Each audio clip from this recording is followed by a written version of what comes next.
ପିଲାମାନେ ଆଜି ଆମେ ଆମ ସାହିତ୍ୟ ବହିର ପ୍ରଥମ ପଦ୍ୟ ମାନଗୋବିନ୍ଦଙ୍କ ମହାନତା ପଢ଼ିବା।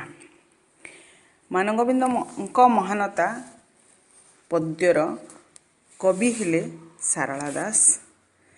ସାରଳା ଦାସ ହେଲେ ପଞ୍ଚଦଶ ଶତାବ୍ଦୀର କବି।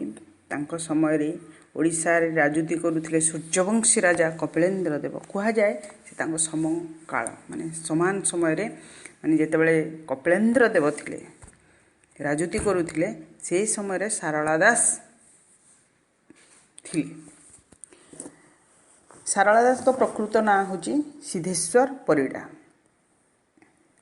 ପରବର୍ତ୍ତୀ କାଳରେ ସେ ତାଙ୍କ ନାଁ ବଦଳେଇ ଦେଇଥିଲେ, ସାରଳା ଦାସ ରଖିଥିଲେ। ତା ପଛରେ ଗୋଟେ କାହାଣୀ ଅଛି। ସେ କୁହାଯାଏ ଯେ ସଂସ୍କୃତ ରାମାୟଣ ମହାଭାରତ ତାଙ୍କ ମାଆ ବୁଝିପାରୁନଥିଲେ। ତାଙ୍କ ମାଆ ତାଙ୍କୁ ଦିନେ କହିଲେ ଯେ ପୁଅ ଆଉ ମୁଁ ବି ଟିକେ ରାମାୟଣ ମହାଭାରତ ବୁଝନ୍ତି। ତେଣୁକରି ଯେହେତୁ ଏ ଦେବୀ ସାରଳାଙ୍କର ଭକ୍ତ ଥିଲେ, ସାରଳାଙ୍କୁ ପ୍ରାର୍ଥନା କଲେ, ଉପାସନା କଲେ, ତାଙ୍କୁ ଜଣେଇଲେ ଆଉ ଆରାଧନା କଲେ। ଫଳରେ ମାନେ ବହୁତ କଠିନ ସେ ତପସ୍ୟା କଲେ କୁହାଯାଏ। ପରବର୍ତ୍ତୀ କାଳରେ ମା ସାରଳା ତାଙ୍କ ଉପରେ ସଦୟ ହୋଇଥିଲେ ଏବଂ ତାଙ୍କୁ କବିତ୍ୱ ପାଣ୍ଡିତ୍ୟ ପ୍ରଦାନ କରିଥିଲେ, ଯଦ୍ୱାରା ସେ ନିଜ ଭାଷାରେ ବିଭିନ୍ନ କାବ୍ୟ ଲେଖିଛନ୍ତି, ଯେମିତିକି ମହାଭାରତ ଓଡ଼ିଆ ଭାଷାରେ, ଚଣ୍ଡୀ ପୁରାଣ, ବିଚିତ୍ର ରାମାୟଣ ଏଭଳିଆ ଅତି ଚମତ୍କାର କାବ୍ୟ ରଚନା କରିଛନ୍ତି। ଆଉ ତାଙ୍କ ଭାଷା ବହୁତ ପ୍ରାଚୀନ ଓଡ଼ିଆ ଭାଷା, ଟିକେ ଆମେ କହିବା ଭାଷାଠୁ ଟିକେ ଭିନ୍ନ ଭାଷା।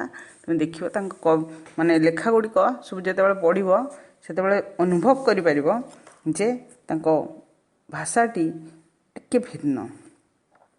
ତ କବି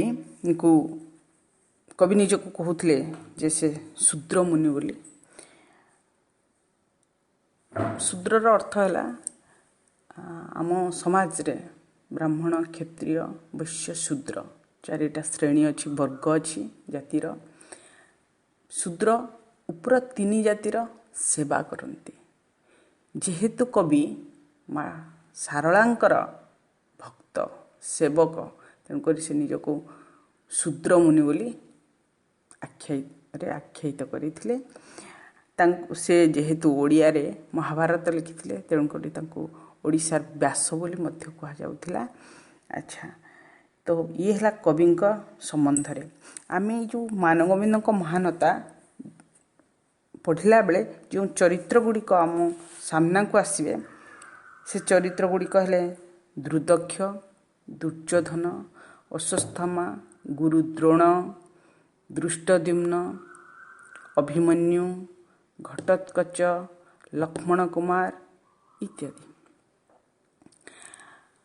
ଆମେ ବିଷୟବସ୍ତୁକୁ ଯିବା ପୂର୍ବରୁ ଆଉ କିଛି ବି ଜାଣିନେବା। ମହାଭାରତ କହିଲେ କୁରୁବଂଶର କଥା। ଗୋଟେ ପଟେ ଧୃତରାଷ୍ଟ୍ରଙ୍କର 100 ପୁଅ, ଆଉ ଗୋଟେ ପଟେ ପାଣ୍ଡବଙ୍କ 5 ଭାଇ, ମହାରାଜ ପଣ୍ଡୁଙ୍କର 5 ପୁତ୍ର। ମହାରାଜ ପଣ୍ଡୁଙ୍କର 5 ପୁତ୍ର ହେଲେ ଯୁଧିଷ୍ଠିର, ଭୀମ, ଅର୍ଜୁନ, ନକୁଳ, ସହଦେବ। ଆଉ ଧୃତରାଷ୍ଟ୍ରଙ୍କର 100 ପୁଅ ହେଲେ ଦୁର୍ଯ୍ୟୋଧନ, ଦୁଃଶାସନ, ଏଇଭଳିଆ 100। ଶେଷ ହେଲେ ଦୁର୍ଦକ୍ଷ, ଗୋଟେ ଝିଅ ଥିଲା, ତା ନାଁ ହେଲା ଦୁଃଶୀଳା। ଏଇଭଳିଆ ଆସିବା ଆମେ ଭିତରକୁ। ତା ପୂର୍ବରୁ ଏମାନେ ପଞ୍ଚୁପାଣ୍ଡବଙ୍କର 5 ଭାଇ ଏବଂ ଧୃତରାଷ୍ଟ୍ରଙ୍କର 100 ପୁତ୍ର। ଏଇ ଯେଉଁ ମାନଙ୍କର ଶିକ୍ଷାଗୁରୁ ଥିଲେ ଗୁରୁ ଦ୍ରୋଣାଚାର୍ଯ୍ୟ। ଗୁରୁ ଦ୍ରୋଣାଚାର୍ଯ୍ୟଙ୍କ ପୁତ୍ର ହେଲେ ଅଶ୍ୱତ୍ଥାମା। ହେଲା, ମହାଭାରତ ସମର 18 ଦିନର ସରିଯାଇଛି। 18 ଦିନ ସରିଲା ପରେ ଯେତେବେଳେ ମାନଗୋବିନ୍ଦ ଅର୍ଥାତ୍ ଦୁର୍ଯ୍ୟୋଧନଙ୍କର ଜାନୁଭଙ୍ଗ ହେଇକି ସେ ମାନସରୋବର ନିକଟରେ ପଡ଼ିଛନ୍ତି, ସେତେବେଳେ ତାଙ୍କର ସେବା କରିବା ପାଇଁ ସାନ ଭାଇ ଦୁର୍ଦକ୍ଷ କେବଳ ପାଖରେ ଅଛନ୍ତି, ଆଉ କେହି ନାହାନ୍ତି। ସେ ତଥାପି ଶେଷ ମୁହୂର୍ତ୍ତରେ ବି ପଞ୍ଚୁ ପାଣ୍ଡବଙ୍କ ନିଜର ଶତ୍ରୁ ବୋଲି ଭାବିଛନ୍ତି ଆଉ ତାଙ୍କର ମାନେ ନିଧନ କେମିତି ହେବ, ସେମାନଙ୍କର ବିନାଶ କିପରି ହେବ ତାହା ସେ ଚିନ୍ତା କରୁଛନ୍ତି। ସେ ସମୟରେ ଆସିଛନ୍ତି ଗୁରୁ ଦ୍ରୋଣାଚାର୍ଯ୍ୟଙ୍କ ପୁତ୍ର ଅଶ୍ୱତ୍ଥାମା। ସେ ଅଶ୍ୱତ୍ଥାମାଙ୍କୁ କହୁଛନ୍ତି ଯେ ତୁମେ ଯାଅ ପଞ୍ଚୁ ପାଣ୍ଡବଙ୍କର ମସ୍ତକ କାଟିକି ଆଣ ଯଦି ତୁମେ ମୋର ମିତ୍ର ହେଇଥିବ। ତ ଆମ ପ୍ରସଙ୍ଗ ହେଲା